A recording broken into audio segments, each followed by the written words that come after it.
J'ai eu 71 ans et personne, absolument personne, n'est venu à ma fête.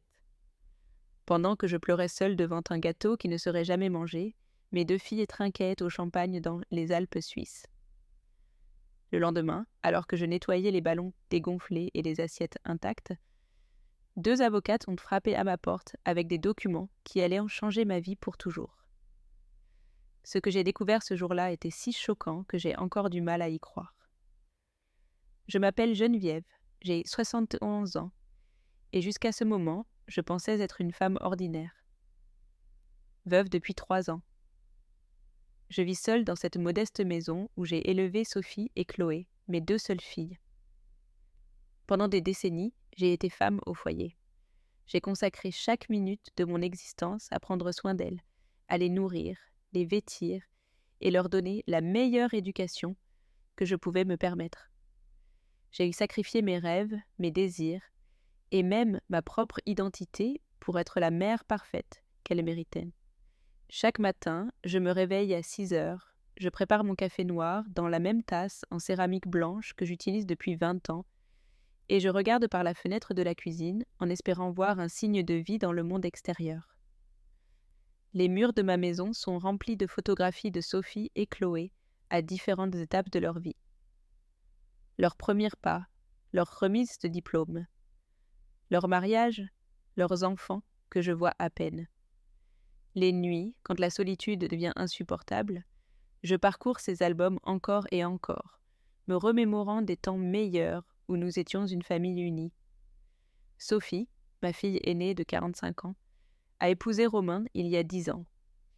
C'est un homme d'affaires prospère qui m'a toujours traitée avec une certaine froideur, comme si j'étais un obstacle dans sa vie parfaite. Chloé, 42 ans, vit avec eux dans un luxueux appartement du centre de Paris. Elle travaille comme graphiste et est toujours occupée par des projets importants qui, selon elle, ne lui permettent pas de me rendre visite fréquemment. Ces dernières semaines, j'avais préparé mon anniversaire avec un enthousiasme que je n'avais pas ressenti depuis des années. J'ai nettoyé la maison de fond en comble. J'ai acheté des ingrédients spéciaux pour cuisiner leurs plats préférés. J'ai décoré la salle à manger avec des ballons roses et jaunes, et je me suis même acheté une nouvelle robe violette, en pensant qu'elle leur plairait. Au marché, la fleuriste m'a offert quelques marguerites blanches parce que je lui avais raconté que mes filles viendraient célébrer avec moi. J'ai appelé Sophie 3 jours avant pour confirmer l'heure. Sa voix semblait distante, pressée, comme toujours. Oui, maman, nous serons là. Chloé et moi en avons déjà parlé. On t'apporte ton cadeau. Ces mots m'ont rempli de joie. Pour la première fois depuis des mois, j'ai senti que j'avais quelque chose à attendre, une raison de sourire sincèrement. Le jour de mon anniversaire, je me suis levée plus tôt que jamais. Je me suis lavée avec soin, je me suis coiffée comme quand j'étais jeune. J'ai mis ma robe violette et même un peu de rouge à lèvres corail que j'avais gardé depuis le dernier Noël. J'ai préparé un bœuf bourguignon, une salade de pommes de terre et bien sûr, le gâteau au chocolat qu'elles aimaient tant quand elles étaient petites. La table était parfaite. Nappe propre, serviettes pliées. 3 assiettes attendant d'être remplies d'amour et de conversation. À 17 heures, l'heure convenue, je me suis assise dans le salon, attendant d'entendre la sonnette. 17h30, 18h, 18h30 passèrent. Mon cœur a commencé à battre plus vite. J'ai composé le numéro de Sophie, mais elle n'a pas répondu. J'ai essayé Chloé, directement sur sa messagerie vocale. À 19h, alors que la nourriture refroidissait et que les bougies du gâteau s'étaient consumées de moitié, mon téléphone a finalement sonné. « Maman, j'ai une nouvelle incroyable !» C'était la voix euphorique de Sophie. Romain a obtenu un voyage d'affaires en Suisse et nous a invités, Chloé et moi. Nous partons dans 2 heures. C'est une opportunité unique, tu comprends? Nous serons de retour la semaine prochaine et nous fêterons ton anniversaire à ce moment-là. Mais ma fille, ai-je murmuré, la voix brisée, c'est aujourd'hui, j'ai tout préparé. Je vous attends. Oh maman, ne sois pas si dramatique. Un anniversaire peut se fêter n'importe quel jour. La Suisse, c'est la Suisse. Cette occasion ne se représentera pas. Nous partons pour l'aéroport. On t'enverra des photos. » La ligne a été coupée. Je suis restée avec le téléphone à la main, regardant la table pleine de nourriture que personne ne mangerait, les ballons que personne ne verrait, le gâteau que personne ne couperait. Pour la première fois de ma vie, j'ai compris ce que signifiait le mot abandon. Ce n'était pas seulement être seule, c'était savoir que vous n'êtes pas assez importante pour que quelqu'un change ses plans pour vous. Cette nuit-là, je n'ai pas pu dormir une seule minute. Je suis restée assise à la table de la salle à manger, face au gâteau intact, regardant les bougies fondre lentement jusqu'à devenir des flaques de cire sur le glaçage au chocolat.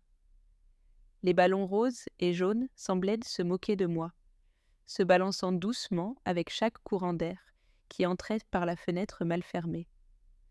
Le silence de la maison était assourdissant, interrompu seulement par le tic-tac de l'horloge murale que mon défunt mari avait acheté pour notre 20e anniversaire. Quand le jour s'est levé, je me suis levée comme un zombie. Mes jambes tremblaient. Je n'avais rien mangé depuis le petit déjeuner de la veille. Le miroir de la salle de bain m'a renvoyé l'image d'une femme brisée. Des cernes profonds, la robe violette froissée, les cheveux en désordre, les lèvres sèches où restaient encore des traces du rouge à lèvres corail, que j'avais mis avec tant d'illusion. Je ressemblais à ce que j'étais, une vieille femme oubliée, rejetée par les personnes même que j'avais élevées avec tant d'amour. J'ai commencé à nettoyer, machinalement. J'ai ramassé les assiettes inutilisées, j'ai rangé la nourriture dans des boîtes en plastique, sachant qu'elle se gâterait dans le réfrigérateur. J'ai décroché les ballons et les ai mis dans un sac poubelle avec les serviettes slim pliées que personne n'avait touchées. Chaque objet que je soulevais pesait comme une pierre sur ma poitrine. Quand je suis arrivée au gâteau, je n'ai plus pu tenir. Je me suis assise par terre dans la cuisine et j'ai pleuré comme je n'avais pas pleuré depuis les funérailles de mon mari. C'est à ce moment de désolation absolue que la sonnette a retenti. J'ai pensé que peut-être Sophie avait réfléchi, qu'elle était revenue pour s'excuser et célébrer avec moi, même avec un jour de retard. J'ai rapidement séché mes larmes, lissé ma robe et couru vers la porte, le cœur battant à tout rompre. En ouvrant, je me suis retrouvée face à 2 hommes élégamment vêtus que je ne reconnaissais pas. L'un était grand et mince, les cheveux gris peignés en arrière, avec des lunettes dorées qui lui donnaient un air distingué. L'autre, plus jeune, avait les cheveux noirs et un sourire aimable qui contrastait avec la gravité de son costume sombre. « Madame Geneviève Lefebvre » a demandé l'homme plus âgé d'une voix formelle mais non discourtoise. « Oui, c'est moi » ai-je répondu, confuse, me demandant ce que ces messieurs pouvaient bien vouloir si tôt le matin. « Je m'appelle Maître Dubois et voici mon collègue, Maître Lemoine. Nous sommes avocats du cabinet Dubois & Associés. Pourrions-nous entrer ? Nous avons des affaires très importantes à discuter avec vous. » Ma première pensée fut la panique. Avais-je fait quelque chose de mal ? Avais-je des dettes que j'avais oubliées ? Étais-je en difficulté juridique ? D'une main tremblante, je les ai fait entrer dans le salon, m'excusant pour le désordre qui restait du nettoyage matinal. Maître Dubois a ouvert une mallette en cuir noir et en a sorti un dossier rempli de documents. « Madame Lefebvre, ce que nous allons vous dire peut vous paraître surprenant, voire difficile à croire. Nous vous cherchons depuis les 6 derniers mois. » « Me chercher ? Pourquoi ? » ai-je demandé d'une voix à peine audible. Maître Lemoine s'est penché en avant avec une expression sérieuse mais douce. « Madame, connaissiez-vous monsieur Henri Dubois ?» Ce nom m'a frappé comme un éclair. Henri Dubois avait été mon grand-oncle, le frère aîné de mon grand-père paternel. C'était une figure presque mythique dans ma famille, un homme qui avait émigré jeune homme. Ma mère racontait des histoires sur lui, qu'il avait fait fortune sur la Côte d'Azur, qu'il avait des affaires importantes, qu'il avait coupé tout contact avec la famille après une dispute avec mon grand-père pour des terres qui n'existaient plus. Oui, je le connaissais, ou plutôt, j'ai entendu parler de lui quand j'étais très jeune. Il était un parent de mon père, mais nous avons perdu le contact il y a des décennies. Je ne sais même pas s'il est encore en vie. Maître Dubois et Maître Lemoine ont échangé un regard significatif. Madame Lefebvre, Monsieur Henri Dubois, est décédé il y a 8 mois à Nice. Il n'avait pas d'enfant, ne s'est jamais marié et pendant des années, notre cabinet s'est chargé de gérer ses biens considérables. Le monde a commencé à tourner autour de moi. Je me suis accrochée aux accoudoirs du canapé pour ne pas tomber. Et qu'est-ce que cela a à voir avec moi? Avant de mourir, M. Dubois a engagé les services de plusieurs généalogistes pour localiser sa famille. Vous, Madame Lefebvre, êtes sa plus proche parente vivante, son unique héritière légale. Les mots se sont écrasés contre moi comme des vagues géantes. Héritière. Moi, la femme qui la veille avait pleuré seule devant un gâteau, d'anniversaire non partagé. Maître Lemoine a sorti d'autres papiers du dossier. Monsieur Dubois vous a laissé une fortune considérable. Des propriétés sur la Côte d'Azur, un compte en banque avec plus de 2 millions d'euros, des actions dans plusieurs entreprises et, il avait fait une pause dramatique, 3 immeubles ici à Paris, y compris le complexe résidentiel, la résidence Élysée, où, selon nos registres, vivent votre fille Sophie et votre gendre Romain. Mon esprit est devenu vide. La résidence Élysée était l'immeuble de luxe où vivaient mes filles. L'endroit où Romain se vantait de sa réussite, où elle me faisait sentir comme une intruse à chaque visite. Et maintenant, on me disait que cet immeuble était à moi. Ce doit être une erreur, ai-je murmuré. Je suis une femme simple. Je vis de la pension de mon mari. J'ai à peine de quoi vivre. Cela ne peut pas être... Maître Dubois a souri pour la première fois depuis son arrivée. Madame, nous comprenons votre choc, mais nous avons tous les documents légaux, certificats de décès, testaments validés par les tribunaux français. Tout est en ordre. Vous êtes officiellement une femme très riche. Il m'a montré des photographies, des propriétés à Nice, des villas élégantes avec des jardins parfaits, des appartements avec vue sur la mer, des bureaux dans des zones commerciales exclusives, puis vertes les documents des immeubles parisiens. La résidence Élysée, le complexe où vivaient mes filles, était listé à mon nom avec 2 autres propriétés qui généraient des revenus locatifs mensuels de plusieurs dizaines de milliers d'euros. Quand puis-je prendre possession de tout cela? Ai-je demandé d'une voix tremblante. Les formalités finales seront prêtes dans 2 semaines. En attendant, nous pouvons avancer certains processus. Par exemple, vous êtes déjà légalement la propriétaire de la résidence Élysée. Les contrats de location de tous les appartements, y compris celui de votre famille, sont sujets à renouvellement ce mois-ci. L'ironie était si brutale que j'ai failli rire. La veille, mes filles aînées m'avaient abandonné pour un voyage, me traitant comme un fardeau insignifiant. Aujourd'hui, je découvrais que j'étais la propriétaire de l'endroit où elles vivaient. Maître Lemoine m'a tendu une carte de visite dorée.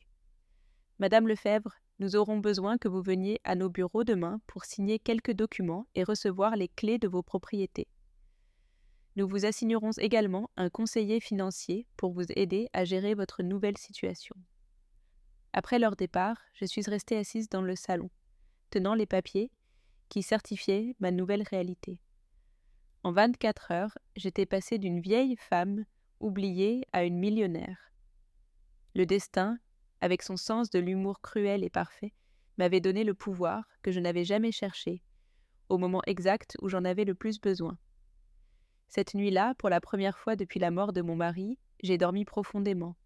Dans mes rêves, je voyais mes filles revenir de Suisse, bronzées et heureuses, sans savoir que leur monde était sur le point de changer pour toujours. Les jours suivants se sont déroulés comme dans un brouillard. Après avoir signé les documents dans les bureaux de Maître Dubois et Maître Lemoine, je suis rentrée chez moi avec les clés de 3 immeubles dans mon sac et une carte bancaire qui me donnait accès à plus d'argent que je n'en avais jamais vu de ma vie. Mais au lieu de l'euphorie, ce que je ressentais était un vide étrange, comme si je vivais la vie de quelqu'un d'autre. Sophie et Chloé étaient toujours en Suisse. Leurs réseaux sociaux étaient remplis de photos. Elles trinquant dans des restaurants élégants, posant devant des montagnes enneigées, riant avec Romain tout en profitant de soins au spa. Sur chaque image, elles paraissaient radieuses, complètement inconscientes, du fait qu'elles avaient détruit leur mère pour obtenir ces moments de bonheur. Pas un seul appel, pas un seul message, demandant comment j'avais passé mon anniversaire seule. Je me suis surprise à regarder obsessionnellement ces photographies chaque nuit, sentant la blessure dans ma poitrine s'ouvrir un peu plus à chaque sourire que je voyais. Sous l'une des photos, Chloé avait écrit La vie est trop courte pour rater des opportunités uniques. Parfois, il faut être égoïste pour être heureux. L'ironie de ces mots m'a frappée comme une gifle.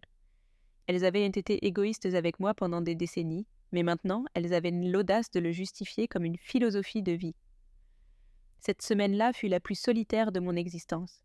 Je déambulais dans ma petite maison comme un fantôme, préparant de la nourriture que je n'avais pas envie de manger, regardant des émissions de télévision qui ne m'intéressaient pas, attendant un téléphone qui ne sonnait jamais. Les voisines du quartier ont commencé à me demander pourquoi il y avait si peu de mouvement chez moi. « Les filles vont bien, Madame Geneviève ? Ça fait des jours qu'on ne les voit pas par ici, » me disait Madame Garcia, sans savoir que ces filles étaient à l'autre bout du monde, vivant comme des princesses, pendant que je me consumais dans la honte de l'abandon. C'est au cours d'une de ces nuits interminables que j'ai décidé d'explorer le grenier de ma maison, un endroit que j'avais évité depuis la mort de mon mari car il gardait trop de souvenirs douloureux. Parmi des boîtes poussiéreuses et des meubles recouverts de vieux draps, j'ai trouvé quelque chose qui allait changer ma perspective pour toujours. Une valise en cuir marron qui appartenait à mon père, pleine de lettres et de documents que je n'avais jamais vus. Les lettres étaient écrites sur du papier jauni avec l'écriture élégante de mon grand-oncle Henri. Elles dataient de différentes époques, des années 60 jusqu'à il y a à peine 5 ans. En les lisant, j'ai découvert une histoire de famille que mes parents ne m'avaient jamais racontée. Henri n'avait pas émigré par aventure ou ambition. Il avait fui après que mon grand-père, dans un accès de jalousie et de ressentiment, l'eût accusé à tort d'avoir volé de l'argent de l'héritage familial. « Mon cher frère, » disait l'une des lettres, « j'ai décidé de partir pour toujours. Je ne peux pas vivre dans un endroit où ma propre famille me croit un voleur. Mais je veux que tu saches que je n'ai jamais rien pris qui ne me revenait pas. Un jour, quand la vérité éclatera, j'espère que tu me pardonneras. » La lettre était signée d'une écriture tremblante et en marge, il y avait une note de mon père. Henri avait raison. Papa a menti. L'argent est réapparu là où il avait toujours été, mais il était déjà trop tard. Une autre lettre, datée d'à peine 10 ans, m'a coupé le souffle. « Cher neveu, j'ai appris que ta fille Geneviève s'est mariée et a eu 2 belles petites filles. J'aurais aimé les connaître, être le grand-oncle que je n'ai jamais pu être pour toi. J'ai bâti un empire ici, mais à quoi sert toute cette richesse si je n'ai pas de famille avec qui la partager ? Je suis vieux et malade. Mon seul espoir est qu'un jour, d'une manière ou d'une autre, je puisse réparer les torts que notre orgueil familial nous a tous causés. » La dernière lettre était la plus choquante. Elle m'était adressée, bien que je ne l'aie jamais reçue. « Ma chère Geneviève, bien que nous ne nous connaissions pas, tu es ta fille et du neveu que j'ai le plus aimé. Jusqu'ici, j'ai suivi ta vie à distance grâce à des enquêteurs privés. Je sais que tu as perdu ton mari. Je sais que tes filles se sont éloignées. Je sais que tu vis avec des difficultés financières. Je sais aussi que tu es une femme noble, comme l'était ton père. C'est pourquoi j'ai décidé de te laisser tout ce que j'ai construit. Ce n'est pas seulement de l'argent ou des propriétés, c'est ma façon de demander pardon à la famille que j'ai perdue à cause de l'orgueil des autres. J'espère que tu utiliseras cet héritage pour trouver le bonheur que je n'ai jamais pu atteindre. J'ai pleuré cette nuit-là comme je n'avais pas pleuré depuis des années, mais cette fois, ce n'étaient pas des larmes d'apitoiement, mais de compréhension. Mon grand-oncle Henri avait été victime de la même injustice familiale que je vivais maintenant avec mes filles. La différence était qu'il avait eu la force de reconstruire sa vie loin de ceux qui l'avaient blessé, tandis que j'avais passé des décennies à me soumettre à l'indifférence et au mépris. Le lendemain, j'ai appelé Maître Lemoine et lui ai demandé un rendez-vous urgent. J'avais besoin de connaître tous les détails de mon héritage, chaque propriété, chaque compte bancaire, chaque possibilité légale dont je disposais. Il m'a reçu dans son bureau avec un sourire curieux. « Madame Lefebvre, vous semblez être une femme différente. Avez-vous pris une décision concernant la gestion de vos biens ? » « Oui, » ai-je répondu, avec une fermeté qui m'a surprise moi-même. « Je veux savoir exactement quel pouvoir j'ai sur la résidence Élysée. Mes filles y vivent, et je veux comprendre quels sont mes droits en tant que propriétaire. » Maître Lemoine a ouvert un épais dossier et a commencé à m'expliquer. La résidence Élysée était un complexe de luxe avec 60 appartements, tous occupés par des familles aisées, qui payaient des loyers très élevés. Les contrats de location étaient renouvelés chaque année et, en tant que nouvelle propriétaire, j'avais le droit absolu de décider qui restait et qui partait. Je pouvais également modifier les conditions des contrats, augmenter les loyers ou même vendre des appartements individuellement. Et que se passe-t-il si quelqu'un ne peut pas payer le nouveau loyer ? Ai-je demandé, bien que je connaisse déjà la réponse. C'est simple, on procède à l'expulsion légale. C'est un processus qui peut prendre quelques mois, mais il est inévitable en cas de non-paiement. Je suis restée silencieuse, traitant cette information. Roman avait perdu plusieurs contrats importants l'année dernière, d'après ce que j'avais entendu dans des conversations familiales qu'il pensait que je ne comprenais pas. Ses affaires n'étaient pas au mieux, bien qu'il continue de maintenir les apparences du succès. Une augmentation significative du loyer pourrait créer de réels problèmes dans son économie. Maître Lemoine, je veux que vous prépariez de nouveaux contrats pour tous les appartements de la résidence Élysée. Augmentation générale de 30%, effective à partir du mois prochain. Il m'a regardé, surpris. Madame, c'est une augmentation très agressive. Certains locataires pourraient protester ou même déménager. Parfait, ai-je répondu avec un calme qui m'a étonné.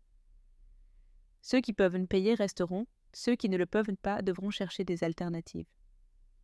Cet après-midi-là, je suis rentrée chez moi avec un sentiment complètement nouveau. Pour la première fois de ma vie d'adulte, j'avais un pouvoir réel.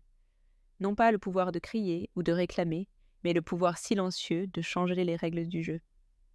Mes filles avaient choisi la Suisse plutôt que moi.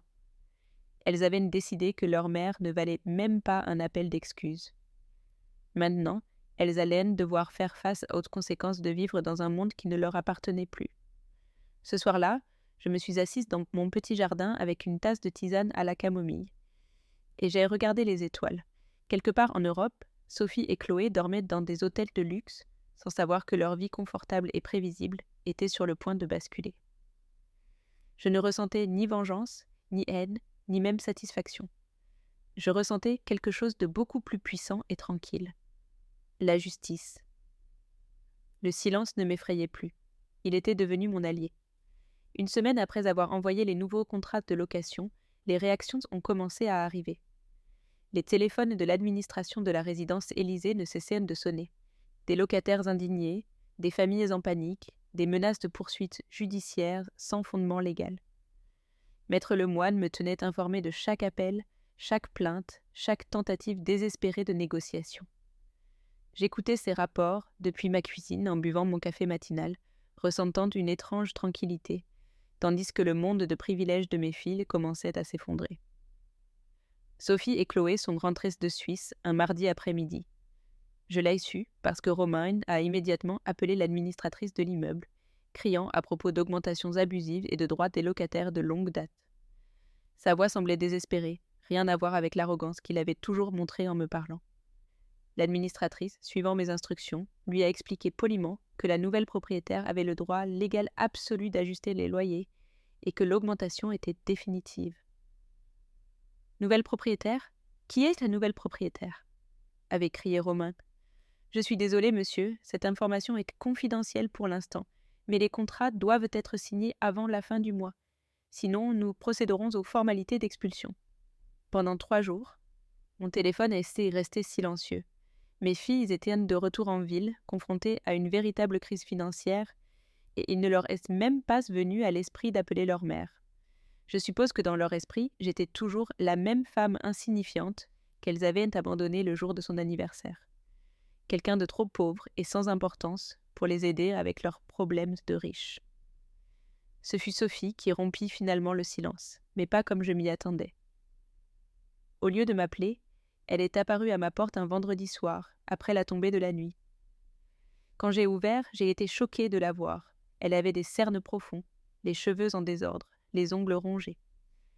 Son bronzage suisse ne pouvait cacher le stress qui la consumait. « Maman, dit-elle d'une voix brisée, j'ai besoin de te parler. » Je l'ai fait entrer dans le salon, ce même salon où j'avais reçu les avocats, qui ont changé ma vie. Sophie s'est assise sur le bord du canapé, nerveuse, regardant partout sauf vers moi. « Maman, nous avons un grave problème. L'immeuble où nous vivons, quelqu'un l'a acheté et a augmenté les loyers de manière brutale. Romain est désespéré.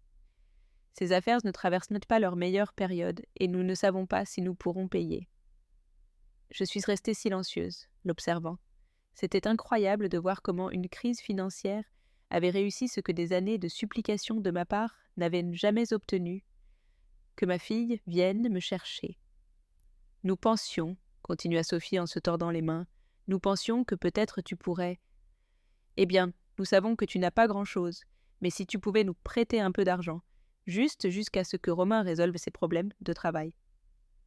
Nous te rembourserions avec intérêt, bien sûr. » L'audace de sa demande m'a laissé sans voix, après m'avoir abandonné le jour de mon anniversaire, après ne pas avoir appelé une seule fois pour s'excuser, après avoir affiché son voyage sur les réseaux sociaux pendant que je souffrais en silence. Elle avait l'audace de venir me demander de l'argent, à moi, qui selon elle était une veuve pauvre. « De combien as-tu besoin ?» ai-je demandé d'une voix neutre. « C'est une différence de 5 000 € par mois, juste pour quelques mois, jusqu'à ce que tout se stabilise. » 5 000 €. Une somme qui, pour la Geneviève d'il y a un mois, aurait représenté des années d'économie, mais qui, pour la Geneviève actuelle, était une bagatelle. L'ironie était si parfaite que j'ai failli rire. « Sophie, lui dis-je doucement, avant de parler d'argent, j'aimerais que tu m'expliques. Pourquoi tu penses avoir le droit de me demander quoi que ce soit ?» Elle me regarda, confuse. « Comment ça? Quel droit? Tu es ma mère. » « Exactement, je suis ta mère. La même mère qui t'a attendu le jour de son anniversaire avec la table mise et le repas servi. La même mère que tu as ignorée pendant des années, que tu traites comme une obligation ennuyeuse, que tu as abandonnée pour un voyage en Suisse sans y penser à 2 fois. » Sophie est devenue pâle. « Maman, c'était une opportunité unique, nous ne pouvions pas la gaspiller. » « Et moi, j'étais une opportunité gaspillable ?» Pour la première fois depuis son arrivée, Sophie me regarda droit dans les yeux. J'y ai vu quelque chose que je n'avais pas vu depuis des années, une culpabilité sincère. « Je suis désolée, maman. Je sais que c'était mal. Je sais que nous t'avons blessée, mais j'étais tellement excitée par le voyage, et je pensais que nous pourrions fêter ça plus tard. »« Où est-ce Chloé ?» l'ai-je interrompu. « Pourquoi n'est-elle pas venue avec toi ?» Sophie baissa les yeux. Elle pense que c'est humiliant de venir te demander de l'argent. Elle dit que tu n'as sûrement rien de significatif à nous prêter, et que nous allons juste te faire sentir mal de ne pas pouvoir nous aider. » Même dans son moment de besoin, Chloé continuait de me considérer comme insignifiante. C'était fascinant de voir comment l'arrogance pouvait survivre même au bord de la ruine financière. « Sophie, » lui dis-je en me levant du canapé, « je veux que tu partes maintenant. J'ai besoin de temps pour réfléchir à ce que tu m'as demandé. » « Mais vas-tu y réfléchir? Vas-tu nous aider? » ?»« Nous verrons. » Après son départ, je me suis servi un verre du vin que j'avais acheté pour mon anniversaire et qui n'avait jamais été ouvert. Je me suis assise dans mon jardin sous les étoiles, savourant chaque gorgée tout en réfléchissant à ce qui venait de se passer. Sophie était venue à moi non par amour, ni par remords sincères, mais par nécessité économique. Ses excuses avaient été superficielles, conditionnées par le désespoir. Le lendemain, j'ai appelé Maître Lemoine pour lui demander des informations sur la situation financière spécifique de Romain. En tant que propriétaire de l'immeuble, j'avais droit à des informations sur la solvabilité de mes locataires. Ce que j'ai découvert était encore plus satisfaisant que ce à quoi je m'attendais. Romain avait perdu 3 contrats importants au cours des 6 derniers mois. Son entreprise de conseil était au bord de la faillite. Maintenue à flot uniquement par les apparences et des crédits qui arrivaient bientôt à échéance. L'augmentation du loyer n'était pas seulement un inconvénient pour eux, c'était potentiellement le coup de grâce qui pourrait complètement détruire leur style de vie. « Voulez-vous que je prenne des mesures spécifiques ?» m'a demandé Maître Lemoine. « Non, pas encore. Laissez-les transpirer un peu plus. Je veux voir jusqu'où ils sont prêts à aller. » Cette semaine-là, j'ai commencé à changer mon apparence physique. Je suis allée dans un salon de coiffure élégant pour la première fois depuis des décennies et je me suis fait couper les cheveux dans un style moderne et sophistiqué. Je me suis acheté de nouveaux vêtements, des robes élégantes de couleur vert émeraude et gris perle, des chaussures en cuir véritables et même un long manteau qui me donnait une allure distinguée. Quand je me regardais dans le miroir, je voyais une femme complètement différente. Sûre d'elle, prospère, puissante. Mais le changement le plus important n'était pas extérieur. J'avais cessé de m'apitoyer sur mon sort. J'avais cessé d'attendre que mes filles me valorisent. J'avais cessé de mendier de l'affection. Pour la première fois de ma vie d'adulte, je comprenais que le respect ne se demandait pas, il se gagnait. Et le pouvoir, le vrai pouvoir, ne venait pas du fait de crier ou de réclamer, mais de contrôler silencieusement les circonstances. Sophie est revenue me voir une semaine plus tard, cette fois avec Chloé. Ma fille cadette semblait encore plus affectée que Sophie. Elle avait perdu du poids, sa peau était terne, ses yeux cernés par le manque de sommeil. La crise les détruisait de l'intérieur. « Maman, dit Chloé sans me regarder, Sophie m'a raconté votre conversation. Nous venons te demander formellement ton aide. »« Vraiment, répondis-je, en servant du thé dans des tasses en porcelaine que j'avais héritées de ma grand-mère. Et qu'êtes-vous prêtes à offrir en échange ? Les deux se regardèrent, confuses. Il était clair qu'elles n'avaient jamais envisagé qu'une transaction avec leur mère puisse impliquer autre chose que des supplications de leur part et des sacrifices de la mienne. « Nous ne comprenons pas, murmura Sophie. C'est simple. Vous me demandez 5 000 € par mois. Que me donnerez-vous en retour ?» Le silence qui suivit fut délicieux. Mes filles, habituées à recevoir sans donner, étaient confrontées pour la première fois à la réalité que leur mère avait aussi des besoins, aussi des conditions. Chloé fut la première à rompre le silence inconfortable. « Maman, nous ne comprenons pas ce que tu veux dire. Nous sommes ta famille, n'est-ce pas naturel que nous nous aidions entre nous ?» La question me parut si hypocrite que j'ai failli lui rire au nez. « Famille ? Tu parles de la même famille qui m'a abandonnée le jour de mon anniversaire pour partir en vacances. La même famille qui ne m'a pas appelée une seule fois en 3 semaines pour demander comment j'allais. » Sophie se tortilla sur son siège, mal à l'aise. « Maman, nous nous sommes déjà excusés pour ça. C'était une erreur, nous l'admettons. Mais vas-tu nous punir éternellement pour une mauvaise décision ? » « Je ne vous punis pas, » répondis-je calmement, me servant plus de thé. « J'applique simplement les mêmes règles que vous avez utilisées avec moi pendant des années. Vous n'apparaissez que lorsque vous avez besoin de quelque chose. Je fais de même. » Chloé se pencha en avant, désespérée. « D'accord, maman, que veux-tu ? Que nous te rendions visite plus souvent, que nous t'appelions toutes les semaines, qu'attends-tu en échange de l'argent ?» C'était fascinant de les voir négocier l'affection comme si c'était une marchandise. Pendant des décennies, j'avais donné un amour inconditionnel, du temps, des sacrifices, de l'attention, sans rien demander en retour. Maintenant qu'elles avaient besoin de quelque chose de moi, elles étaient soudainement prêtes à payer avec des appels téléphoniques et des visites programmées. « Je ne veux pas que vous fassiez semblant de m'aimer pour de l'argent, leur dis-je. Ce serait encore plus humiliant que votre indifférence actuelle. » Sophie se mit à pleurer. De vraies larmes, pas les pleurs manipulateurs qu'elle avait perfectionnés depuis son enfance. « Maman, nous ne savons pas quoi faire. Roman est désespéré. Nous avons même pensé à déménager dans un endroit moins cher, mais avec les contrats qu'il a en attente et la réputation qu'il doit maintenir pour son travail.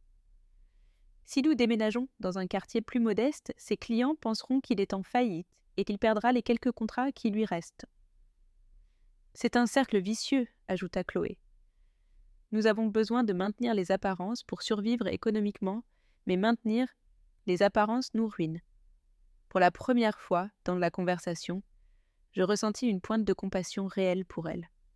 Elles étaient piégées dans une prison de leur propre fabrication, victimes d'un style de vie qu'elles avaient poursuivi sans jamais en considérer la durabilité émotionnelle ou financière.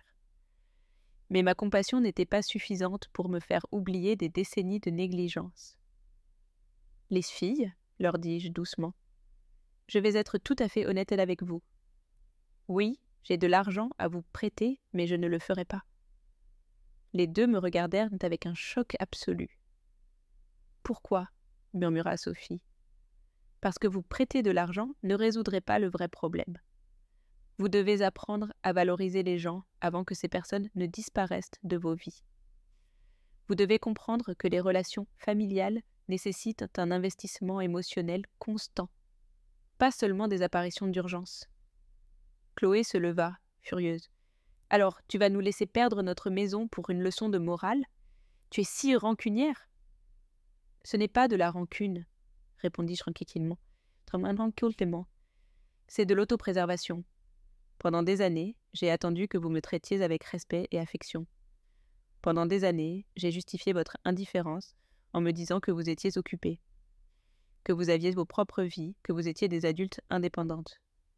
Mais la vérité, c'est que je ne vous importais tout simplement pas assez. » Sophie s'approcha de moi, prit mes mains dans les siennes.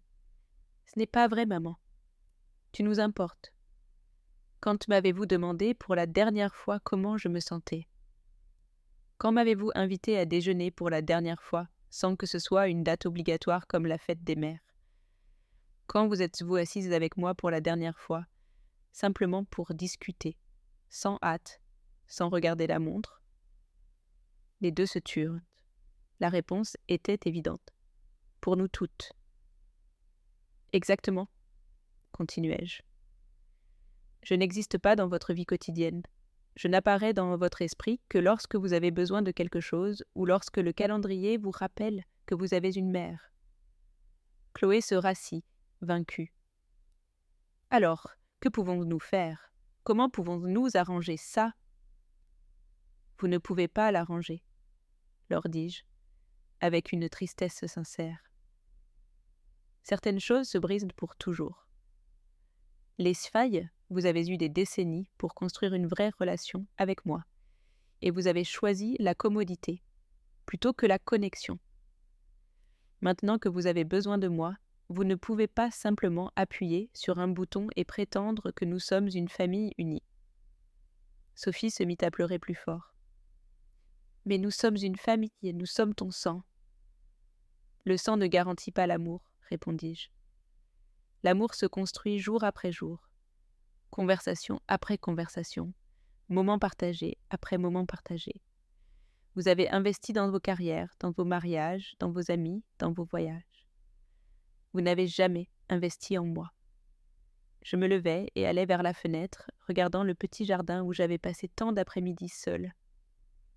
Savez-vous ce qui est le plus triste dans tout ça ?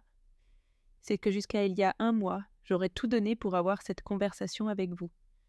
J'aurais donné toutes mes économies, j'aurais vendu cette maison, j'aurais fait n'importe quel sacrifice pour sentir que je vous importais vraiment. « Tu nous importes encore, » dit Chloé faiblement. « Oui, vous m'importez. C'est pourquoi ça me fait si mal de vous voir comme ça. Mais le fait que vous m'importiez ne signifie pas que je vais vous sauver des conséquences de vos décisions. » Romain est apparu à ma porte le soir même, après que Sophie et Chloé soient rentrées chez elles sans argent. Il n'était jamais venu seul me rendre visite. En fait, je crois que c'était la première vraie conversation que nous allions avoir en 10 ans de mariage avec ma fille. « Madame Lefebvre, » dit-il avec une humilité qu'il n'avait jamais montrée à mon égard, « j'ai besoin de vous parler. » Je l'ai fait entrer, curieuse de voir l'homme qui m'avait toujours traité comme un meuble gênant supplier ce même meuble de l'aider. « Je sais que Sophie vous a déjà parlé, » commença-t-il, nerveux. « Je sais qu'elle vous a demandé de l'argent et que vous avez refusé.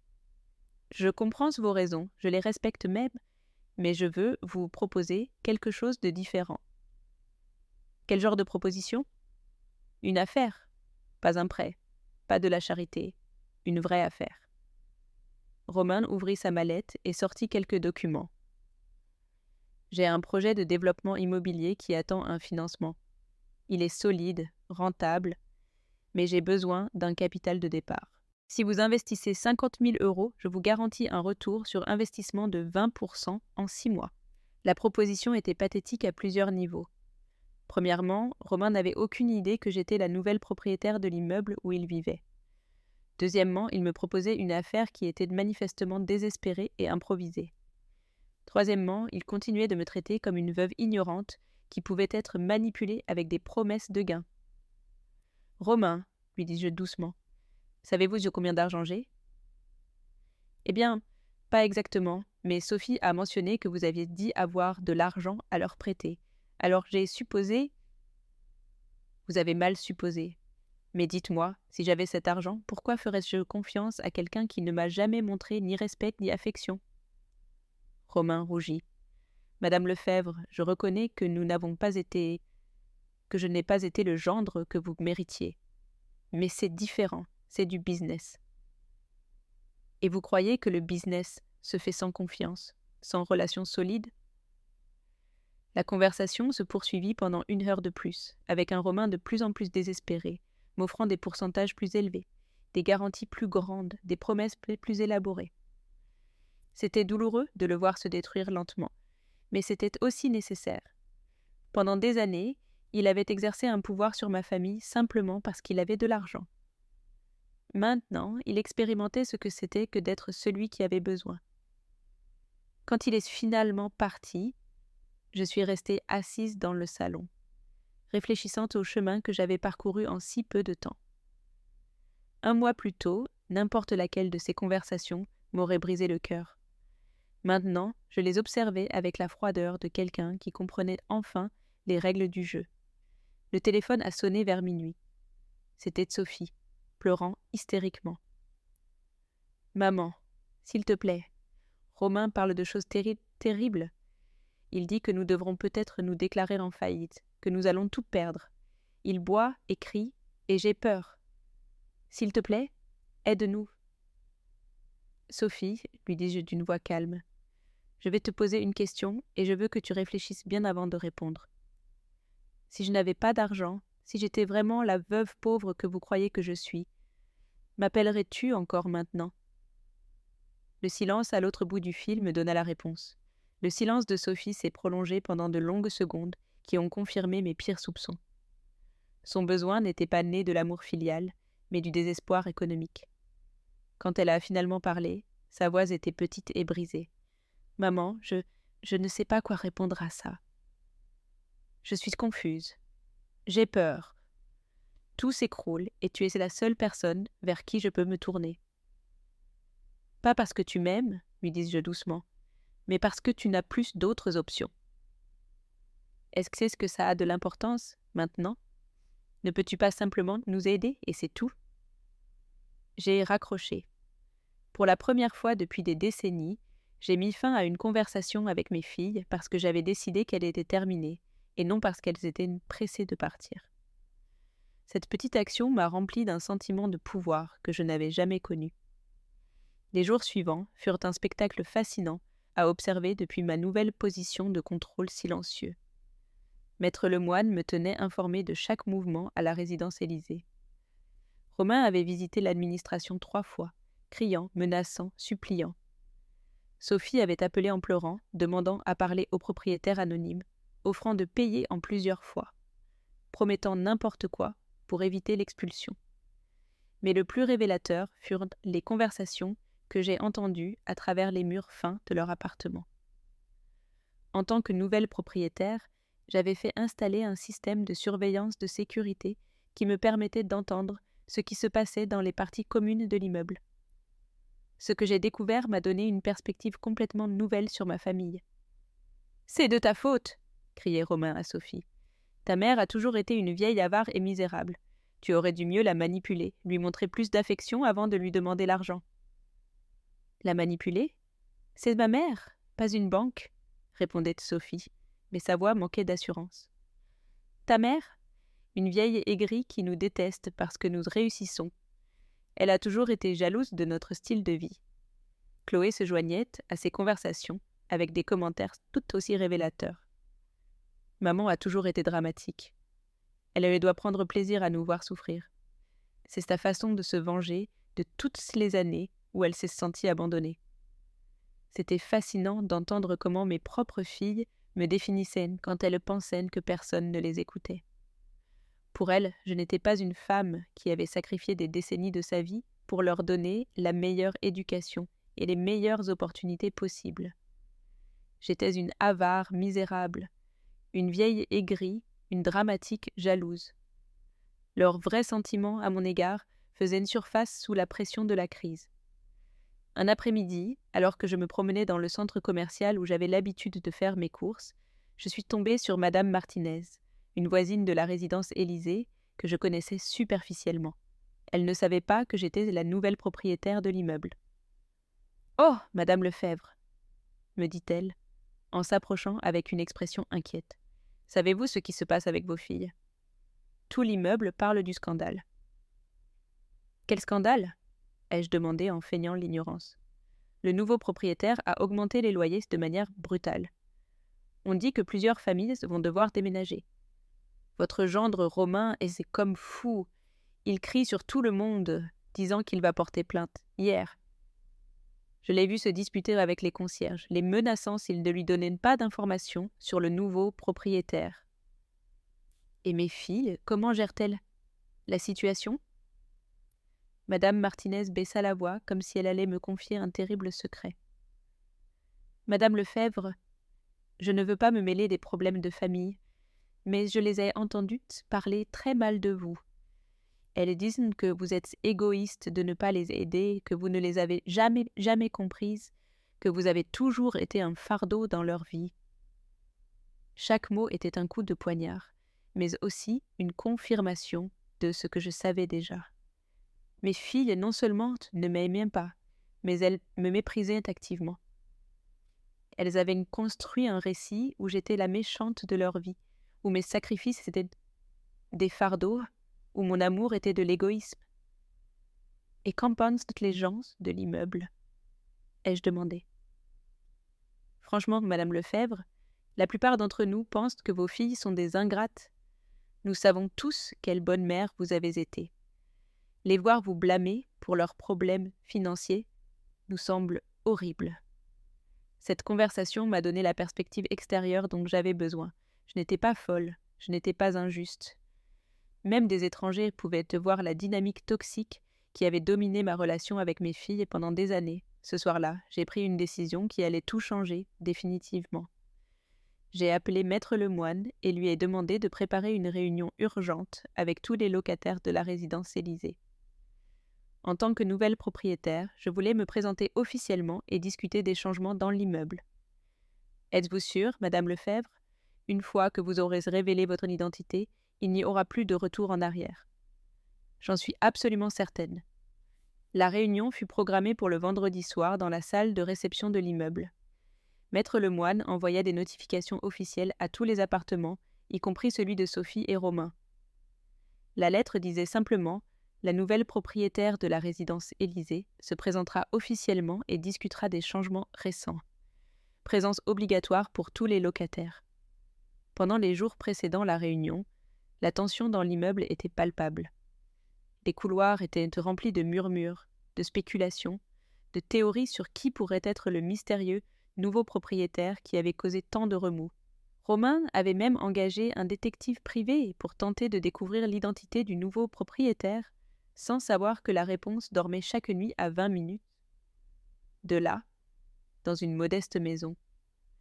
Le jeudi, la veille de la réunion, Sophie est venue me rendre une dernière visite. Elle avait l'air anéantie. Elle avait encore perdu du poids. Elle avait des tremblements nerveux, les yeux cernés de quelqu'un qui n'avait pas dormi depuis des semaines. « Maman, » me dit-elle en s'asseyant sur le canapé comme si c'était la dernière fois. « Demain, nous allons rencontrer le propriétaire de l'immeuble. Romain est sûr qu'il va nous expulser. Nous n'avons pas d'argent pour déménager. Nous n'avons nulle part où aller. » « Et ?»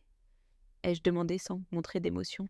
« J'ai pensé que peut-être tu voudrais que nous vivions avec toi temporairement, juste le temps que nous trouvions quelque chose. » La proposition était si absurde que je la regardais en silence. Ils voulaient emménager dans ma petite maison après des années à me faire sentir comme une intruse dans leur appartement de luxe. Ils s'attendaient à ce que je les sauve après tout ce qu'ils avaient dit sur moi. « Sophie, cette maison a 2 petites chambres. Il y a à peine de la place pour moi. Où dormiriez-vous exactement, tous les 3 ? On pourrait s'arranger sur le canapé, sur des matelas par terre, juste pour un temps. Et Romain est d'accord pour vivre chez la vieille avare et jalouse ?» Sophie devint livide. « Quoi ? Que veux-tu dire ? » « Les murs de l'immeuble sont plus fins que vous ne le croyez. Les voisins entendent vos conversations. Sophie, je sais exactement ce que vous pensez de moi quand vous croyez que personne ne vous entend. » Elle se mit à pleurer, mais cette fois, ce n'étaient pas des larmes de manipulation, mais de honte sincère. « Maman, nous sommes désespérés. Nous disons des choses horribles quand nous avons peur. Nous ne le pensons pas vraiment. » « Vraiment ? Parce que ça sonnait très convaincant. » Je me suis levée et j'ai marché vers la porte. « Sophie, demain soir, vous allez rencontrer le nouveau propriétaire de votre immeuble. Je vous suggère d'y aller avec un esprit ouvert et un cœur humble. » « Pourquoi ? Sais-tu quelque chose que nous ne savons pas ? » J'ai souri pour la première fois de la conversation. « Je sais beaucoup de choses que vous ne savez pas, ma fille, beaucoup de choses. » Après son départ, je me suis assise dans mon jardin avec un verre de vin, regardant les étoiles qui avaient été les témoins silencieux de ma transformation. En moins de 24 heures, mes filles découvriraient que la femme qu'elles avaient méprisée pendant des années était maintenant la personne qui contrôlait leur destin. La justice poétique de la situation était si parfaite qu'elle semblait sortie d'un roman. Mais plus que de la vengeance, ce que je ressentais était une étrange paix. J'allais enfin leur montrer qui j'étais vraiment, non pas la version appauvrie et soumise qu'elles avaient construite dans leur esprit, mais la femme forte et puissante que j'étais devenue. Le vendredi était arrivé. Il était temps de révéler la vérité. Le vendredi est arrivé avec une pluie douce qui semblait laver la ville, la préparant pour ce qui allait se passer. Je me suis réveillée plus tôt que jamais, avec un mélange de nervosité et d'anticipation que je n'avais pas ressenti depuis des décennies. Aujourd'hui serait le jour où tout changerait pour toujours. J'ai passé la matinée à me préparer avec le soin d'une actrice avant sa représentation, la plus importante. J'ai pris un bain au sel aromatique. Je me suis séché les cheveux dans le style élégant que j'avais perfectionné ces dernières semaines. Je me suis maquillée avec subtilité mais fermeté. J'ai choisi ma robe la plus percutante, un ensemble vert émeraude que j'avais acheté spécialement pour cette occasion. Des chaussures en cuir noir qui me donnaient de la hauteur et de la prestance, et le collier de perles qui avait appartenu à ma grand-mère. Quand je me suis regardée dans le miroir, j'ai vu une femme complètement transformée. Je n'étais plus la veuve timide et appauvrie que mes filles se rappelaient. J'étais une femme de pouvoir, élégante, sûre d'elle. J'étais la propriétaire de 3 immeubles, millionnaire, la personne qui contrôlerait le destin de toutes les familles qui, ce soir-là, seraient dans le salon à attendre de me connaître. À 17 heures, je suis arrivée à la résidence Élysée, accompagnée de Maître Dubois et Maître Lemoine. Nous sommes entrés par l'entrée principale et le concierge, qui ne m'avait jamais accordé beaucoup d'attention lorsque je rendais visite à mes filles, m'a maintenant salué avec des révérences exagérées. « Bonsoir, Madame la propriétaire. Le salon est préparé exactement comme vous l'avez demandé. » La salle de réception de l'immeuble était transformée. Nous avions installé une table d'honneur surélevée où je m'assiérais, entourée de mes avocats. Les chaises pour les locataires étaient disposées en rangées, comme dans un tribunal. L'éclairage était dramatique, dirigé vers la table d'honneur, créant une atmosphère de solennité et de pouvoir. Les locataires ont commencé à arriver à 19 heures précises. Des familles entières, des couples nerveux, quelques jeunes professionnels vivant seuls, tous entraînent avec des expressions d'anxiété, murmurant entre eux, spéculant sur l'identité du mystérieux propriétaire qui avait causé tant de remous. Sophie, Chloé et Romain sont arrivés parmi les derniers. Je les ai vus entrer depuis ma position cachée derrière une colonne. Romain portait son plus beau costume, mais on sentait la tension dans ses épaules, le désespoir mal dissimulé dans sa posture. Sophie semblait fragile, vêtue d'un tailleur sobre qui ne parvenait pas à cacher les semaines de stress. Chloé marchait la tête haute, maintenant une façade de dignité qui s'effondrerait en quelques minutes. Ils se sont assis au 3e rang, exactement là où nous avions prévu qu'ils se placent pour avoir la meilleure vue lorsque je ferai mon entrée. Romain regardait constamment la table d'honneur vide, avec l'impatience de quelqu'un qui a besoin de réponses urgentes. Sophie se rongeait les ongles, une habitude d'enfance qui avait refait surface sous un stress extrême. À 19h30 précise, Maître Lemoine est monté sur l'estrade. « Mesdames et messieurs, bonsoir. Merci de nous accompagner pour cette réunion historique. Comme vous le savez, la résidence Élysée a une nouvelle propriétaire et elle a souhaité se présenter personnellement pour discuter des changements récents et de l'avenir de cet immeuble. » Un murmure d'attente a parcouru la salle. Tous se sont redressés sur leurs sièges, s'attendant à voir entrer un puissant homme d'affaires, une société internationale, un magnat de l'immobilier. Sans plus de préambule, continua Maître Lemoine avec un sourire que moi seul pouvais interpréter, je vous présente Madame Geneviève Lefebvre, nouvelle propriétaire de la résidence Élysée et d'autres biens immobiliers dans la ville. Je suis sortie de derrière la colonne et j'ai marché lentement vers la table d'honneur. Le silence qui a suivi était absolu, total, assourdissant. 100 pères Dieu m'ont suivi alors que je montais sur l'estrade, mais je n'avais Dieu que pour 3 personnes au 3e rang. L'expression sur le visage de Sophie fut la première chose que j'ai remarquée. Un choc pur, comme si elle avait vu un fantôme. Sa bouche s'est légèrement ouverte, ses yeux se sont agrandis, et un instant, j'ai cru qu'elle allait s'évanouir. Chloé est simplement restée figée comme une statue, traitant une information que son cerveau refusait d'accepter. Mais c'est Romain qui a eu la réaction la plus dramatique. Il s'est levé brusquement, me regardant avec un mélange d'incrédulité et d'horreur. « Non » murmura-t-il assez fort pour que plusieurs voisins l'entendent. « Ce n'est pas possible, c'est une blague. » Je me suis assise à ma place d'honneur, j'ai ajusté le microphone et j'ai souri avec le calme de quelqu'un qui avait attendu ce moment pendant des semaines. « Bonsoir » dis-je d'une voix claire et ferme. « Pour ceux qui ne me connaissent pas. Premier, je suis Geneviève Lefebvre. Pour ceux qui me connaissent, j'ai fait une pause délibérée, regardant directement mes filles. Je suis la femme que vous avez abandonnée le jour de son 61e anniversaire pour partir en vacances en Suisse. » Un murmure de choc a parcouru la salle. Les voisins ont commencé à chuchoter, regardant vers Sophie et Romain, reliant les points de l'histoire qui avait circulé dans l'immeuble pendant des semaines. « Il y a 1 mois, continuai-je, j'étais une simple veuve vivant d'une modeste pension. Mais le destin avait d'autres plans. Il s'avère que mon grand-oncle, un homme que je croyais perdu à jamais, m'a laissé un héritage considérable. Parmi ces biens se trouvait cet immeuble, où beaucoup d'entre vous ont vécu confortablement pendant des années. » Romain était toujours debout, tremblant visiblement. « C'est impossible !» a-t-il crié. « Vous ne pouvez pas être la propriétaire, vous n'avez pas d'argent. »« Romain !» lui dis-je d'une voix douce mais qui fendait l'air comme un couteau. « Asseyez-vous. Vous faites une scène. » L'autorité dans ma voix était si naturelle, si puissante, qu'il s'est assis automatiquement comme un enfant réprimandé. Comme je le disais, continuai-je, je me suis retrouvée dans la position inattendue d'être la propriétaire du domicile des filles mêmes, qui m'avaient démontré pendant des années que je n'étais pas importante dans leur vie. C'était ironique. Sophie a finalement retrouvé sa voix. « Maman » murmura-t-elle, mais le mot se perdit dans le silence attentif de la salle. Les augmentations de loyer, qui ont causé tant de remous, continuai-je, ont été ma première décision en tant que propriétaire.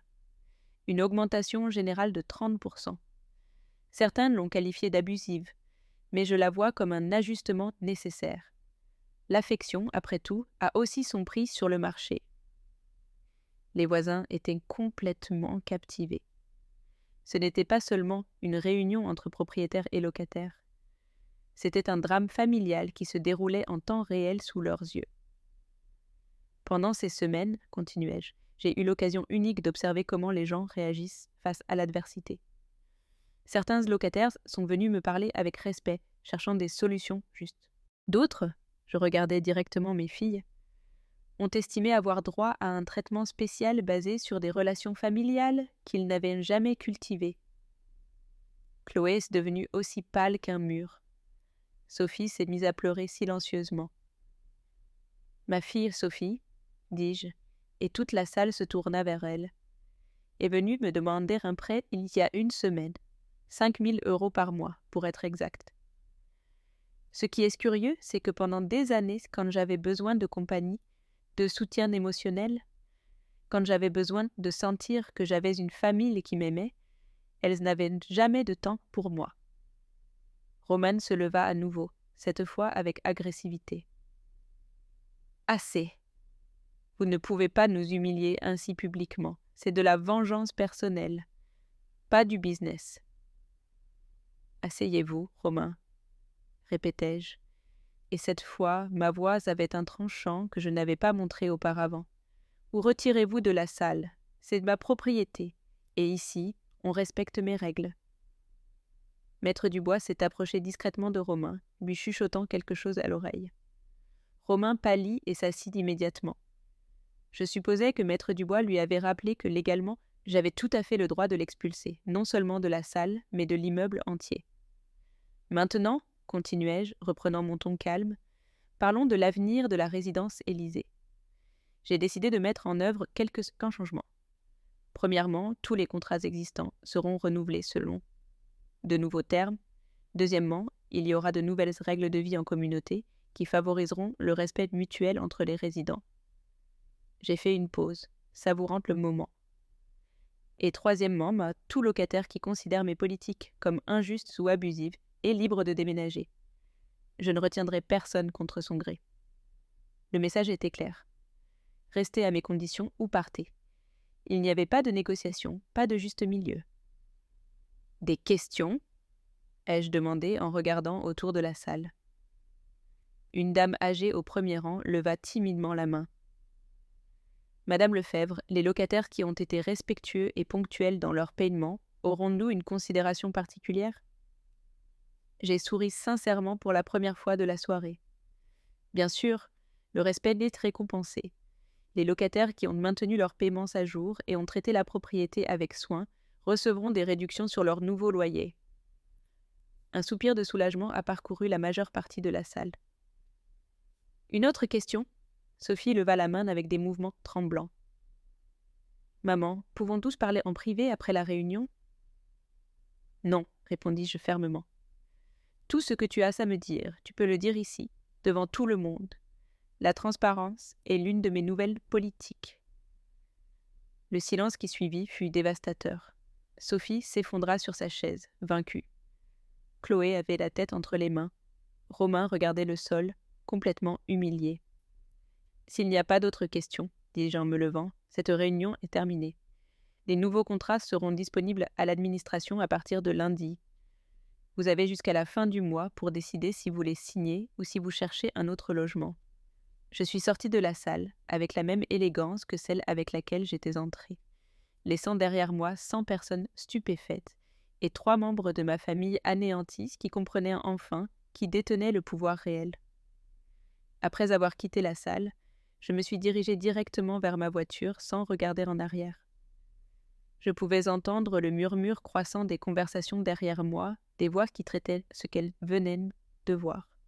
Maître Dubois et Maître Lemoine m'ont accompagné jusqu'au parking, tous deux avec des expressions d'admiration sincères. « Madame Lefebvre !» me dit Maître Dubois en m'ouvrant la portière. En 30 ans de carrière juridique, je n'ai jamais rien vu de tel. C'était magistral. « Ce n'était que de l'honnêteté, répondis-je, bien qu'intérieurement, je ressentisse une satisfaction profonde que je n'avais jamais connue. J'ai conduit jusqu'à la maison en silence, laissant l'adrénaline se calmer progressivement. J'avais fait quelque chose que je n'aurais jamais cru possible. J'avais pris le contrôle absolu d'une situation où, pendant des décennies, j'avais été la victime silencieuse. Mais plus que le triomphe, ce que je ressentais était une étrange mélancolie. J'avais gagné la bataille, mais j'avais définitivement perdu tout espoir de retrouver mes filles. Le téléphone a commencé à sonner avant même que je n'arrive à la maison. « Sophie !» J'ai rejeté l'appel. Il a sonné de nouveau immédiatement. « Chloé !» Je l'ai également rejeté. Pendant les 30 minutes suivantes, alors que je conduisais lentement dans les rues familières de mon quartier, mon téléphone n'a pas cessé de vibrer. Des appels de Sophie, Chloé, Romain et même de quelques voisins de la résidence Élysée. J'ai éteint le téléphone. À la maison, je me suis servi un verre du vin le plus cher que j'avais acheté récemment et je me suis assise dans mon jardin. La pluie s'était arrêtée et les étoiles commençaient à apparaître entre les nuages dispersés. Pour la première fois depuis des mois, le silence de ma maison ne ressemblait pas à de la solitude, mais à de la paix. Mais je savais que la tempête ne faisait que commencer. Le lendemain matin, j'ai trouvé Sophie assise sur le perron de ma porte. On aurait dit qu'elle avait passé toute la nuit là.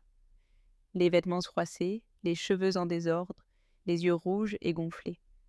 Quand elle m'a vue arriver avec les sacs du marché, elle s'est levée en chancelant. « Maman, me dit-elle d'une voix rauque, il faut qu'on parle. »« Nous avons déjà parlé hier soir, » répondis-je en passant à côté d'elle pour ouvrir ma porte. « Devant tout l'immeuble. J'adore la transparence. »« S'il te plaît, laisse-moi entrer. 5 minutes, je t'en supplie. » Quelque chose dans sa voix, une vulnérabilité que je n'avais pas entendue depuis qu'elle était enfant, m'a fait m'arrêter. Je l'ai laissée entrer, mais je ne l'ai pas invitée à s'asseoir. « Maman, » commença-t-elle, pleurant avant même de pouvoir formuler une phrase complète. « Je suis désolée. Je suis tellement désolée que je ne sais même pas par où commencer pour te demander pardon. »« De quoi es-tu désolée exactement, Sophie ?» ai-je demandé en croisant les bras. « Es-tu désolée de m'avoir abandonnée le jour de mon anniversaire, ou es-tu désolée que je sois maintenant riche et puissante ? Je suis désolée de tout, d'avoir mal agi avec toi pendant des années, de ne pas t'avoir valorisée, d'avoir été une fille horrible. Et Chloé, Romain, ils sont aussi désolés. » Sophie baissa les yeux. Chloé est très confuse. Romain, elle est furieux. Il dit que c'est une trahison, que tu as utilisé ton argent pour nous humilier publiquement. Et toi, qu'en penses-tu ? Je pense que tu avais le droit de le faire. Je pense que nous le méritions. C'était la première fois depuis des décennies que j'entendais Sophie accepter une réelle responsabilité pour ses actions, mais je savais aussi que le désespoir peut faire dire n'importe quoi. « Sophie, lui dis-je doucement, si je perdais tout mon argent demain, si je redevenais la veuve pauvre que j'étais il y a 1 mois, serais-tu toujours aussi désolée ?» La pause avant sa réponse me dit tout ce que j'avais besoin de savoir. « Je ne sais pas, » murmura-t-elle finalement. « Honnêtement, je ne sais pas. » « Au moins, tu es honnête. C'est plus que ce à quoi je m'attendais. »« Que pouvons-nous faire, maman ? Comment pouvons-nous arranger ça ? » ?»« On ne peut pas l'arranger, Sophie. Certaines choses se brisent pour toujours. Mais on peut apprendre à vivre avec les morceaux. » Sophie s'est restée chez soi jusqu'à midi, pleurant par intermittence, demandant pardon, essayant de trouver les mots magiques qui pourraient effacer des décennies de négligence. Je l'écoutais avec une compassion distante, comme on observe la douleur d'un étranger. C'était de ma fille, je l'avais élevée et aimée, mais je comprenais aussi que la femme qui pleurait dans mon salon m'était essentiellement une inconnue. Quand elle est finalement partie, elle a promis de revenir avec Chloé pour une conversation familiale complète. « Romain ne veut pas venir, » me dit-elle, « mais Chloé et moi, nous devons essayer de régler ça avec toi. » « Sophie, lui dis-je avant qu'elle ne sorte, ne viens pas me demander pardon par obligation. Si vous venez, que ce soit parce que vous voulez vraiment connaître votre mère, pas parce que vous avez besoin de l'approbation de votre propriétaire. » Cet après-midi-là, Maître Lemoine m'a appelé avec des nouvelles intéressantes. « Madame Lefebvre, j'ai des informations sur la situation financière de votre gendre. C'est pire que ce que nous pensions. » Romain ne faisait pas seulement face à des problèmes de trésorerie. Il avait caché des dettes massives à ses propres partenaires commerciaux. Son entreprise était au bord de la faillite totale et il avait utilisé des prêts personnels pour maintenir les apparences. L'augmentation du loyer n'était pas seulement un inconvénient. C'était littéralement la goutte d'eau qui ferait déborder le vase. « Combien de temps lui reste-t-il avant l'effondrement total ?» ai-je demandé. Selon nos calculs, 2 mois au maximum, peut-être moins s'ils ne trouvent pas de financement urgent. Et mes filles, que leur arriverait-il? Chloé a quelques économies personnelles, mais pas assez pour maintenir le style de vie auquel elles sont habituées. Sophie, elle dépend entièrement de Romain. S'il se déclare en faillite, elle se retrouvera pratiquement sans rien. L'ironie était parfaite. Mes filles, qui pendant des années m'avaient vue comme un fardeau financier, étaient sur le point de connaître la vraie pauvreté pour la première fois de leur vie. Ce soir-là, alors que je consultais les états financiers de mes nouvelles propriétés, j'ai reçu un appel inattendu. C'était Chloé, mais sa voix semblait différente, plus mûre, moins arrogante. « Maman, je sais que tu ne veux probablement pas me parler, mais j'ai besoin de te dire quelque chose. » « Je t'écoute. » J'ai réfléchi à ce qui s'est passé hier soir, à tout ce que tu as dit, à tout ce que nous avons fait pendant des années. Et tu as raison. Nous avons été des filles terribles. Vous avez été, au passé? Nous sommes des filles terribles. Je suis une fille terrible. C'était la première fois que j'entendais Chloé parler sans défense, sans justification. Maman, je veux te demander quelque chose et j'ai besoin que tu sois complètement honnête avec moi. Dis-moi, y a-t-il une chance que nous puissions avoir une vraie relation? Pas pour l'argent, pas par obligation, mais parce que nous voulons vraiment nous connaître en tant que mère et fille. Ou est-ce que trop tard? La question m'a touchée à un endroit que je croyais avoir complètement protégé. Pendant des semaines, j'avais construit des murs émotionnels, j'avais développé une carapace d'indifférence. Mais la vulnérabilité sincère dans la voix de Chloé a réussi à percer mes défenses. Je ne sais pas, Chloé, ai-je répondu honnêtement. Nous devrions repartir de zéro, comme des étrangères qui se rencontrent pour la première fois.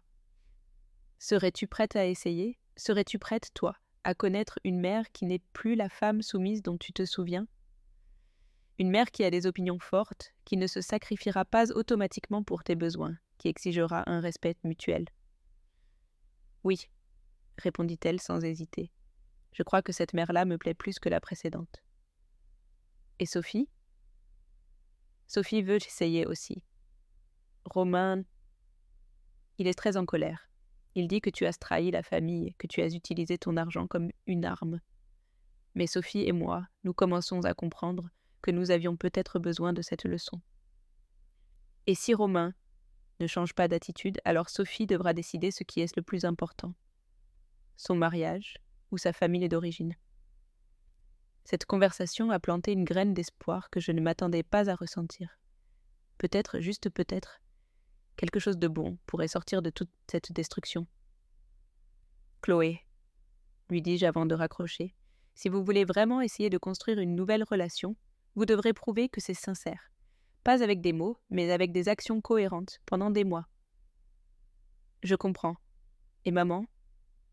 Merci de nous donner une chance que nous ne méritons probablement pas.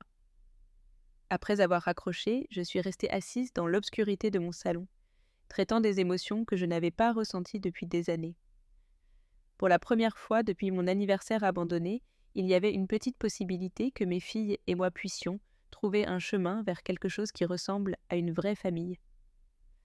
Mais je savais aussi que le chemin serait long, difficile et semé d'épreuves qui détermineraient si ce repentir était sincère ou simplement une autre manipulation déguisée en humilité.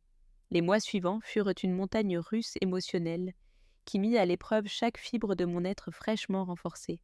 Sophie et Chloé ont commencé à me rendre visite régulièrement, mais pas comme les filles arrogantes dont je me souvenais, mais comme des femmes humbles qui semblaient sincèrement vouloir connaître leur mère.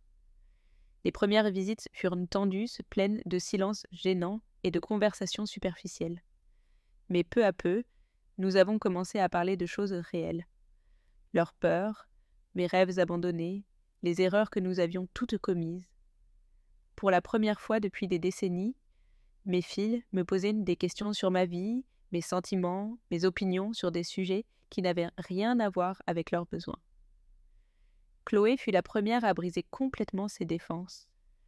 Un après-midi, alors que nous prenions le thé dans mon jardin, elle m'a regardé les larmes aux yeux et m'a dit Maman, pendant des années, je t'ai vue comme une obligation, comme quelqu'un que je devais visiter pour me sentir bien dans ma peau, mais jamais comme une vraie personne avec des pensées et des sentiments complexes.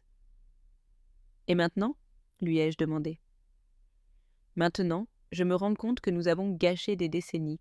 Tu aurais pu être mon amie, ma confidente, mon mentor. Au lieu de ça, nous t'avons transformé en un meuble familial que nous saluions lors d'occasions spéciales. Sophie mit plus de temps à s'ouvrir, mais quand elle le fit, ses mots furent tout aussi percutants. « Maman, je crois que nous ne t'avons jamais vue comme une femme complète. Pour nous, tu n'étais que maman, comme si tu n'avais pas d'identité au-delà du fait d'être notre mère. Nous ne nous sommes jamais demandé de quoi tu rêvais quand tu avais notre âge, ce que tu as sacrifié pour nous élever, ce qui te rendait heureuse indépendamment de nous. » Ces conversations me remplissaient d'un mélange de joie et de tristesse. Joie parce que j'avais enfin les filles que j'avais toujours désirées, mais tristesse parce que nous avions perdu tant d'années que nous ne pourrions jamais récupérer. Pendant ce temps, la situation de Romain se détériorait exactement comme Maître Lemoine l'avait prédit. Son entreprise fit faillite 2 mois après la réunion à la résidence Élysée. Les créanciers commencèrent à le poursuivre et il devint de plus en plus erratique et agressif. Sophie est arrivée chez moi un soir avec un bleu sur le bras. Quand je lui ai demandé ce qui s'était passé, elle s'est mise à pleurer. « Romain perd le contrôle », m'a-t-elle avoué. « Il boit beaucoup, crie constamment, nous blâmant, toi et moi, pour tous ses problèmes. Hier soir, il m'a poussé contre le mur parce que je lui ai suggéré de chercher du travail dans une autre entreprise. »« Et toi, que vas-tu faire à ce sujet ?» lui ai-je demandé, bien que je sache déjà que c'était l'épreuve ultime de sa transformation. « Je ne sais pas, maman. Je suis mariée avec lui depuis 10 ans. Je ne sais pas comment vivre seule. Je ne sais pas si je peux subvenir à mes besoins. Je ne sais pas si j'ai le courage de recommencer. »« Sophie, » lui dis-je en prenant ses mains dans les miennes, « il y a 3 mois, tu pensais que j'étais une veuve pauvre et sans défense. Regarde-moi maintenant. Les gens peuvent se réinventer à tout âge s'ils ont le courage de prendre des décisions difficiles. M'aiderais-tu ? Si je décidais de divorcer, m'aiderais-tu à recommencer ? C'était la question que j'attendais sans le savoir. Elle ne me demandait pas de l'argent par commodité ou par désespoir. Elle me demandait un soutien émotionnel pour prendre la décision la plus importante de sa vie d'adulte. « Je t'aiderai, lui dis-je, mais à certaines conditions. Je ne veux pas entretenir ton ancien style de vie. Si tu décides de quitter ce mariage, ce sera pour construire une vie basée sur tes propres mérites, pas sur mon argent. » Je comprends et j'accepte. 2 semaines plus tard, Sophie emménagea temporairement chez moi pendant qu'elle entamait les démarches de divorce. C'était étrange d'avoir ma fille de 45 ans dormant sur mon canapé, mais c'était aussi la première fois que nous vivions ensemble en tant qu'adultes qui se respectaient mutuellement. Romain ne l'a pas bien pris. Il se présentait ivre à ma porte à toute heure, criant des menaces, m'accusant de détruire son mariage, promettant des poursuites judiciaires dont ses avocats lui avaient expliqué qu'elles n'avaient aucun fondement. Une nuit, il est arrivé si agressif que j'ai dû appeler la police. « Vous avez détruit ma vie !» me criait-il pendant que les agents le faisaient monter dans la voiture de patrouille. « Nous étions une famille heureuse jusqu'à ce que vous apparaissiez avec votre argent sale. »« Roman, » lui ai-je répondu depuis la sécurité de mon Porsche, « vous avez détruit votre propre famille des années avant que j'aie de l'argent. Je n'ai fait qu'enlever le vernis qui cachait la pourriture. » Pendant que Sophie traversait son divorce, Chloé a pris ses propres décisions dramatiques. Elle a démissionné de son poste en entreprise et a décidé de lancer sa propre affaire de design indépendante. C'était risqué, payait beaucoup moins que son emploi précédent, mais pour la première fois depuis des années, elle semblait sincèrement heureuse. « Sais-tu ce qui est le plus étrange ?» m'a-t-elle dit un après-midi alors qu'elle travaillait sur son ordinateur à ma table de cuisine. Pendant des années, j'ai couru après l'argent et le statut en pensant que cela me rendrait heureuse. Mais maintenant que j'ai moins d'argent et plus d'incertitude, je me sens plus vivante que jamais. « C'est parce que tu vis enfin ta propre vie, » lui ai-je répondu. « Pas la vie que tu pensais devoir vivre pour impressionner les autres. Les voisins de la résidence Élysée s'étaient adaptés au changement avec une grâce surprenante. La plupart avaient accepté les nouveaux contrats, surtout après que j'ai mis en place les politiques de réduction pour les locataires respectueux. L'immeuble ressemblait plus à une communauté et moins à un hôtel de luxe où personne ne se connaissait. Madame Martinez, mon ancienne informatrice, était devenue une sorte d'amie. « Madame Lefebvre, m'a-t-elle dit un jour dans l'ascenseur, vous avez transformé cet endroit. Avant, les gens se cachaient dans leurs appartements. Maintenant, nous nous saluons dans les couloirs, nous organisons des activités communes. C'est comme si vous aviez réveillé l'âme de l'immeuble. » 6 mois après la réunion, qui a tout changé, j'ai organisé une petite fête chez moi. Ce n'était pas mon anniversaire ni une date spéciale. Je voulais simplement rassembler les personnes qui forment maintenant ma nouvelle vie. Sophie est arrivée tôt pour m'aider à cuisiner. Son divorce était finalisé. Elle avait un travail modeste mais satisfaisant en tant qu'assistante administrative et avait trouvé un petit appartement qu'elle pouvait payer avec son propre salaire. Elle paraissait 10 ans plus jeune que lorsqu'elle vivait avec Romain. Chloé a apporté des fleurs de son nouveau jardin. Elle avait utilisé une partie de ses économies pour acheter une petite maison avec un patio, où elle cultivait des plantes qu'elle utilisait ensuite dans ses projets de design. « C'est la première chose que j'achète qui me représente vraiment, m'avait-elle dit. » Maître Dubois et Maître Lemoine sont venus avec leurs épouses, apportant des anecdotes juridiques qui nous ont fait rire aux larmes.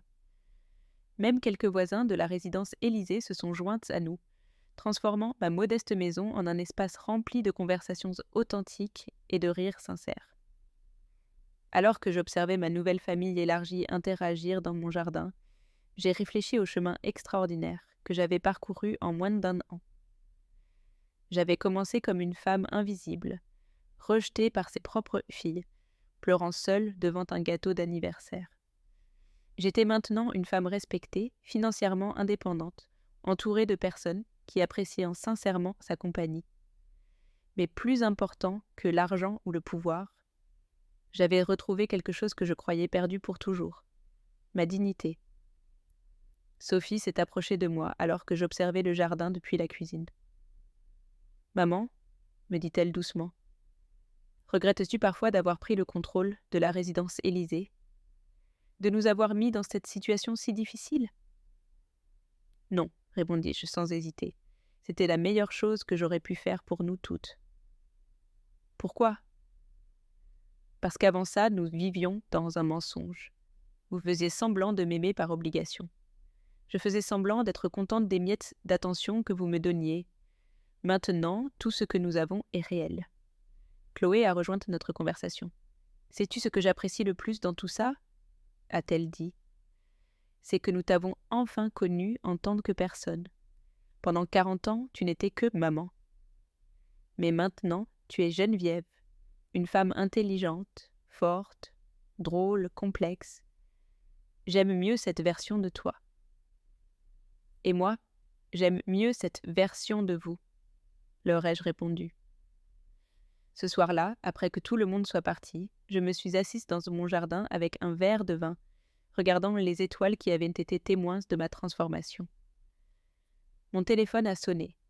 C'était un message de Sophie. « Maman, merci de m'avoir sauvée d'une vie qui n'était pas vraiment la mienne. Je t'aime, non par obligation, mais parce que j'apprécie sincèrement d'être ta fille. » Un deuxième message est arrivé de Chloé. « Maman, j'espère que quand je serai vieille, j'aurai ton courage pour changer ce qui ne fonctionne pas dans ma vie. » Tu es mon héroïne. J'ai fermé les yeux et j'ai soupiré profondément. L'air nocturne portait l'arôme des fleurs que Chloé avait plantées dans mon jardin, un mélange de jasmin et de rose qui parfumait ma nouvelle vie. « Je te pardonne, » ai-je murmuré aux étoiles. Mais les mots n'étaient pas adressés à mes filles. Je me pardonne à moi-même d'avoir permis des années de mauvais traitements, d'avoir accepté des miettes quand je méritais des banquets, d'avoir cru qu'être mère signifiait disparaître en tant que femme.